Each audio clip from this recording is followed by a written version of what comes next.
प्राचीन काल से हर देश या राज्य की यह नीति रही है कि वह अपने देश के भीतर और बाहर जांच एवं खुफिया एजेंसियों की स्थापना करे। सीक्रेट एजेंसीज ऑफ इंडिया की नकल अधिकतर अमेरिका से की गई है। तो आइए जानते हैं भारत की इन खुफिया एजेंसियों के बारे में। मुख्य रूप से भारत की जांच एजेंसियों की 3 श्रेणियां हैं।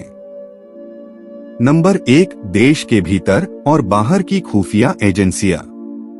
नंबर 2, देश के भीतर आपराधिक मामलों की जांच एजेंसियां। नंबर 3, देश के भीतर भ्रष्टाचार निरोधी एजेंसियां। ये खुफिया एजेंसियां देश की सुरक्षा में अहम भूमिका निभाती हैं, जिनमें इन 3 श्रेणियों की एजेंसियों में 10 प्रकार की एजेंसियां शामिल होती हैं। देश के भीतर और बाहर की खुफिया एजेंसियों में शीर्ष पर आईबी यानी इंटेलिजेंस ब्यूरो है। आईबी भारत की सर्वोच्च खुफिया एजेंसी है। भारत में इसकी स्थापना खुफिया एजेंसियों में सबसे पहले की गई थी। इस एजेंसी का मुख्य काम है देश के अंदर आतंकी गतिविधियों का पता लगाना। कहीं आतंकी घटना होने वाली है, इसकी जानकारी आईबी ही सरकार को देती है। इस श्रेणी की खुफिया एजेंसीज में दूसरे स्थान पर है एनआईए यानी नेशनल इन्वेस्टिगेशन एजेंसी। इस एजेंसी का मुख्य कार्य है आतंकी घटना घटने के बाद आतंकी गतिविधियों की जांच पड़ताल करना। जैसे कहीं बॉम्ब ब्लास्ट हो गया है तो उस घटना की जांच पड़ताल करना। इस श्रेणी में तीसरे स्थान पर है रॉ यानी रिसर्च एंड एनालिसिस विंग। यह भारत देश की तीसरी सबसे बड़ी खुफिया एजेंसी है, पर इसका काम है देश के बाहर देश के विरोधी ताकतों की जासूसी करना। इस एजेंसी में काम करने वालों की पहचान भारत सरकार लोगों से छिपा कर रखती है। दूसरी श्रेणी की खुफिया एजेंसीज में देश के भीतर आपराधिक मामलों की जांच एजेंसियां होती हैं, जिनमें सीबीआई यानी सेंट्रल ब्यूरो ऑफ इन्वेस्टिगेशन प्रमुख है। यह केंद्रीय सरकार की एक जांच एजेंसी है। हाई कोर्ट या सुप्रीम कोर्ट किन्हीं मामलों में इस एजेंसी को जांच के आदेश दे सकती है। केंद्रीय सरकार के आदेश के अनुसार यह एजेंसी काम करती है।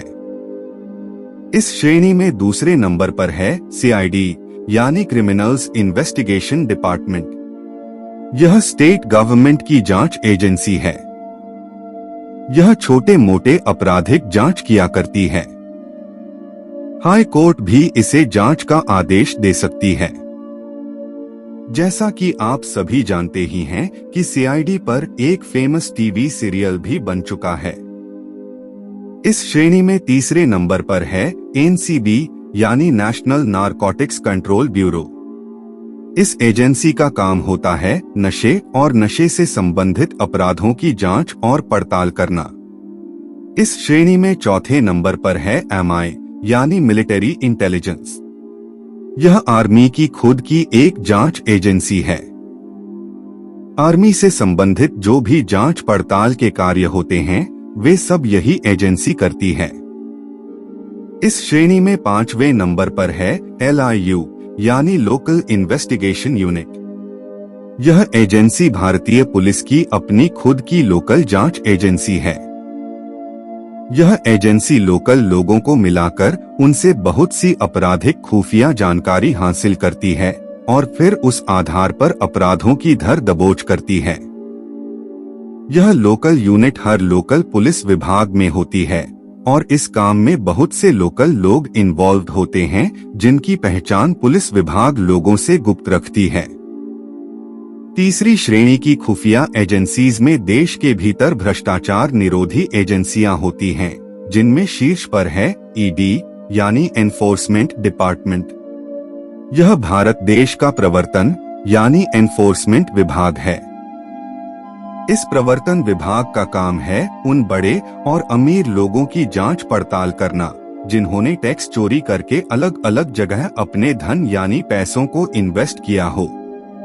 बहुत से ऐसे राजनैतिक लोग, प्रशासनिक लोग और व्यापारिक लोग होते हैं जो अपने काले धन को बचाने और छुपाने के लिए सरकार को टैक्स अदा न करके उन पैसों को कहीं न कहीं इन्वेस्ट करते हैं या फिर छुपा कर रखते हैं। ईडी बड़े बड़े भ्रष्टाचारियों और घोटालेबाजों पर ही छापे मारती है। इस श्रेणी में दूसरे नंबर पर है सीवीसी यानी सेंट्रल विजिलेंस कमीशन। भ्रष्टाचार के विरुद्ध यह भारत की सबसे बड़ी जांच एजेंसी है। यह केंद्र सरकार की एक जांच एजेंसी है। जितने भी अधिकारी व कर्मचारी लोग होते हैं उन पर सीवीसी नजर बनाए रखती है। यह प्रशासनिक लोगों पर नजर बनाए रखने के लिए एक सीसीटीवी कैमरे की तरह है, क्योंकि हो सकता है कि ईडी, सीबीआई और इनकम टैक्स जैसे विभाग के अधिकारी व कर्मचारी भी पैसों की लालच में बिक जाएं, इसीलिए उनकी जांच करने के लिए भी इस आयोग की स्थापना की गई है। केंद्र व राज्य के सर्वोच्च पदाधिकारियों जैसे आईएएस और डीसी, डीएम और एसडीएम, तहसीलदार, कानूनगो और पटवारी से लेकर हर कर्मचारियों पर सीवीसी यानी विजिलेंस कमीशन की पैनी नजर बराबर बनी रहती है, ताकि भ्रष्टाचार पर सीवीसी अपनी नकेल कस सके। क्योंकि यह एजेंसी जासूसों की जासूस है, इसलिए यह प्रधानमंत्री तक पर अपनी नजर बनाए रखती है। तो अब आपको भारत की जांच एवं खुफिया एजेंसियों के बारे में सविस्तार से पता चल गया होगा। इसी तरह की और अधिक ज्ञानवर्धक वीडियोस देखने के लिए कृपया नॉलेज ऑन टॉप चैनल के साथ जुड़े रहिए। धन्यवाद।